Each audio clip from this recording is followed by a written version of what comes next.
Hello বন্ধুরা, আজকেরও আমি চলে এসেছি শেফালি দির রান্নাঘরে। আবারও এক নতুন পর্ব নিয়ে চলে এসেছি। আজকে তৈরি করব কাঁচকলা, পালং শাক আর সয়াবিন দিয়ে কোপ্তা কারি। একটা অসাধারণ রেসিপি বন্ধুরা। নিরামিষের দিন আমরা অনেকেই টেনশানে পড়ে যাই যে কী রান্না করব, কী রান্না করব। এইভাবে একদম কাঁচকলা, পালং শাক আর সয়াবিনের কোপ্তা কারি বানিয়ে খাওয়ান বন্ধুরা।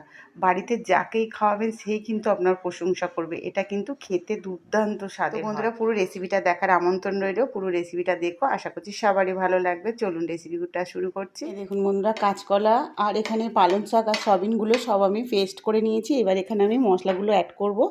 এখানে আমি দিয়ে দেবো 1 চামচের মতো লবণ, আর দিয়ে দেবো 1 চামচের মতন, হাফ চামচের মতন দিয়ে দিয়েছি জিরে গুঁড়ো, আর হাফ চামচের মতো দিয়ে দিয়েছি ধনে গুঁড়ো। তার সঙ্গে দিয়ে দেবো এখানে 1 চামচের মতো গ্রেট করে রাখা আদা, আর দিয়ে দেবো 1 চামচের মতন গরম মশলা, মানে একটা গরম মশলার প্যাকেটের হাফ দিয়েছি। আর এখানে দিয়ে দেবো এই যে চন্দনী নিয়েছি 1 চামচের মতন চন্দনী। চন্দনীটা দিলে কিন্তু এই সেন্টটাও খুব সুন্দর হবে আর খেতেও খুব ভালো লাগবে।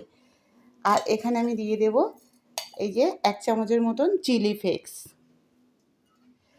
সব উপকরণগুলোকে এবার আমি একসঙ্গে মাখিয়ে নেব। দিয়ে দেব এই যে 5 চামচের মতন এখানে আমি বেসন দিয়ে দেব। এই 5 চামচের মতন আমি বেসন দিয়ে দিলাম। দিয়ে সবগুলো উপকরণকে একসঙ্গে এবার মাখিয়ে নিতে হবে।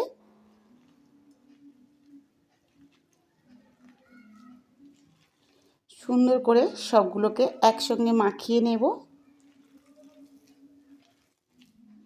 এই দেখুন বন্ধুরা, আমি সব মশলাগুলো দিয়ে কিন্তু এই যে মাখিয়ে নিয়েছি। কাঁচকলা, সয়াবিন আর এখানে দেওয়া আছে পালং শাক, এদের সব কিছু মশলাগুলো দিয়ে আমি মাখিয়ে নিয়েছি। এবার একটা কোপ্তার শেপে আমি বল বল মতন করে তৈরি করে নেব।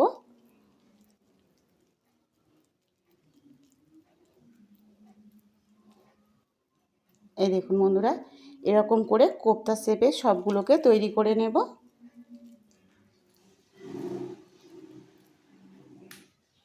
এই দেখুন বন্ধুরা, আমার কতটা কোপ্তা তৈরি করা হয়ে গেছে, আর এখানে খানিকটা আছে।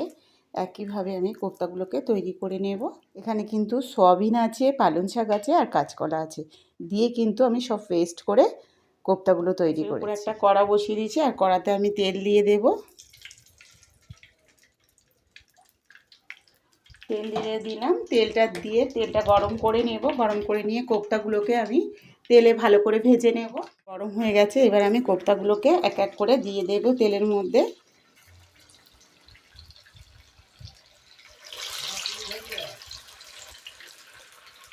দিয়ে উল্টে পাল্টে নেড়ে নিতে হবে।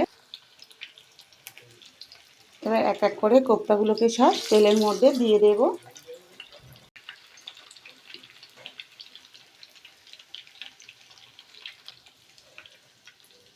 তো বন্ধুরা দেখুন, এই পাশের কোপ্তাগুলো আমার ভাজা হয়ে গেছে। এই যে দেখতে পাচ্ছ, একদম লাল লাল করে ভেজে নিয়েছি। এবার প্লেটে নামিয়ে নিব। দিয়ে এগুলোকে উল্টে পাল্টে ভালো করে ভেজে নেব।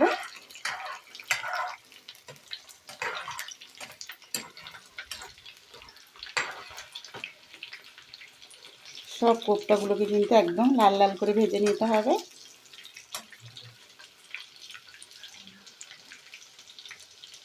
এই দেখুন, এটা আমার ভাজা হয়ে গেছে। এই দেখুন বন্ধুরা, এই কোপ্তাগুলো কিন্তু আমার একদম ভাজা হয়ে গেছে। এবার আমি একটা প্লেটে নামিয়ে নেব তেলটা ঝরিয়ে।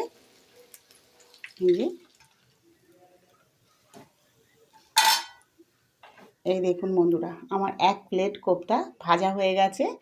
এবার এটাকে আমি রান্না করব। তার জন্য আমি এখানে নিয়ে নিয়েছি একটা তেজপাতা, লবঙ্গ, এলাচ আর দারচিনি।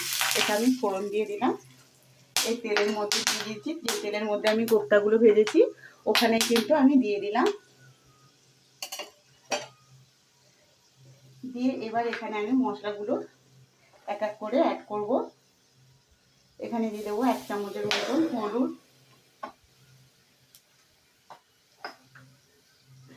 হাফ চামচ জিরে গুঁড়ো, হাফ চামচের একটু কম ধনে গুঁড়ো, আর এখানে দেবো এই যে আদা গ্রেট করে রেখেছিলাম আদা,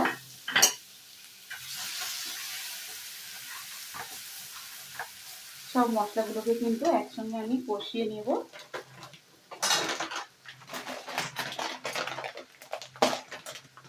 এখানে দিয়ে দেবো 2 চামচের মতন লঙ্কা গুঁড়ো,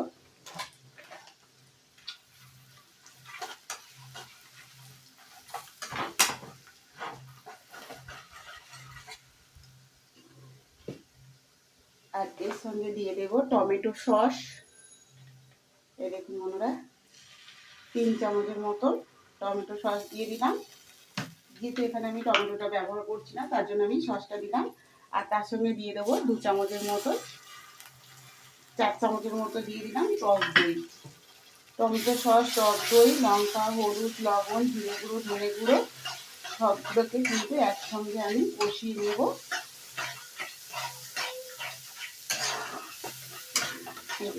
সব মশলাগুলোকে কিন্তু একসঙ্গে কষিয়ে নিতে হবে ভালো করে।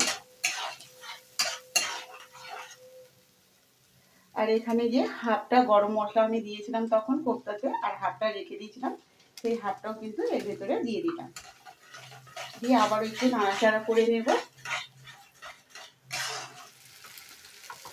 এই দেখুন বন্ধুরা আমার আলু দিয়ে কিন্তু মশলাটা কিন্তু কষানো হয়ে গেছে। আর দেখুন কতটা সুন্দর হয়েছে গ্রেভিটা, দেখেই বুঝতে পারছেন কতটা সুন্দর হয়েছে। এবার এখানে আমি জলটা দিয়ে দেব।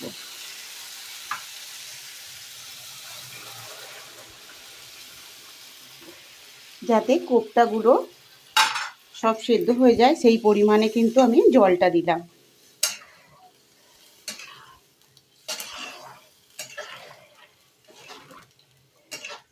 ভালো করে নেড়ে নেব। নিয়ে এখানে যে কোপ্তাগুলো আছে এক একটা করে কোপ্তাটা দিয়ে দেব।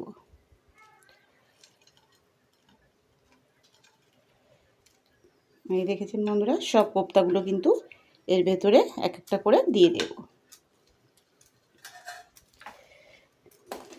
দিয়ে আবারও একটু নেড়ে নেব।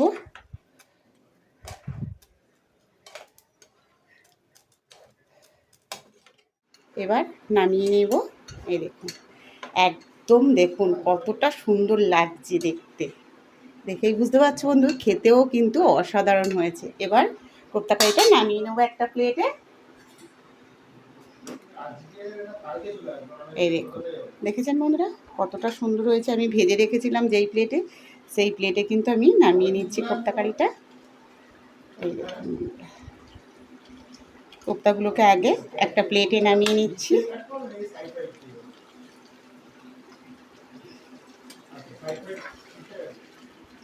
এটা কিন্তু পুরো মাংসকেই হার মানাবে বন্ধুরা, এতটাই সুন্দর হয়েছে দেখুন।